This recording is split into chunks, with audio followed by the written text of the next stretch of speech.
एक तरफ चीन जहां सीमा पर कुछ ना कुछ कारस्तानी करता रहता है, वहीं दूसरी तरफ जब भारत में तीसरी बार एनडीए की सरकार बनती हुई चीनी सरकार ने देखा तो उसके भी बोल बदलने लगे हैं। चीनी प्रीमियर ली क्वांग ने एक बयान दिया है, यानी कि चीनी जो प्रधानमंत्री हैं उन्होंने एक बयान दिया है और कहा है कि वो भारत के प्रधानमंत्री नरेंद्र मोदी को उनके नए कार्यकाल के लिए बधाई देते हैं। उन्होंने कहा है कि साउंड और स्टडी डेवलपमेंट भारत चीन के रिश्तों को न सिर्फ अच्छी दिशा में लेकर जाएगा बल्कि पूरे देश और क्षेत्र में स्थिरता और सकारात्मक बदलाव ला सकता है।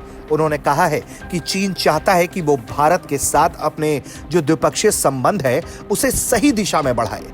तो पहली बात इसमें यह समझ में आ सकती है कि चीन जहां ये समझ चुका है कि इस बार भी एक मजबूत सरकार भारत में आ चुकी है, वहीं दूसरी बात इसमें यह भी है कि चीनी बोल अब बदलने लगे हैं। चीन लगातार अब ये बात मानने लगा है कि भारत चीन की जो दोस्ती है वो सिर्फ दो देशों के हित में नहीं है बल्कि पूरे क्षेत्र और दुनिया के लिए भी जरूरी है। चीन इस बात को बखूबी समझ चुका है कि जिस तरह से यूरोप और दुनिया के दूसरे देश भारत पर अपनी निर्भरता बढ़ा रहे हैं, ताइवान जैसा देश भारत के साथ मजबूती से कदम उठाता हुआ दिख रहा है, ऐसे में वो भारत को साधने में लगा है।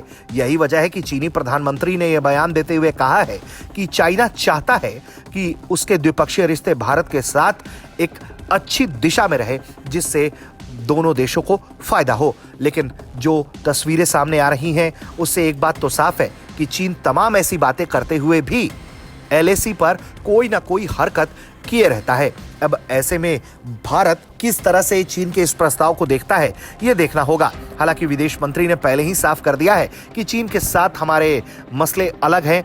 चीन के साथ जब तक सीमा मुद्दा का समाधान नहीं खोजा जाता तब तक बहुत ज्यादा भारत चीन के रिश्तों में गर्मजोशी देखने को शायद ही मिले।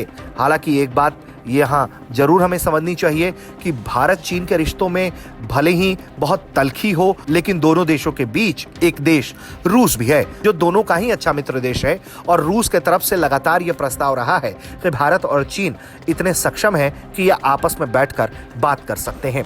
हालांकि बातचीत तो भारत चीन के बीच हो ही रही है, लेकिन अभी भी कई सीमाई मसले अटके हुए हैं और यही वजह है कि दोनों के बीच जो गर्मजोशी होनी चाहिए वो मामला भी लटका हुआ नजर आ रहा है।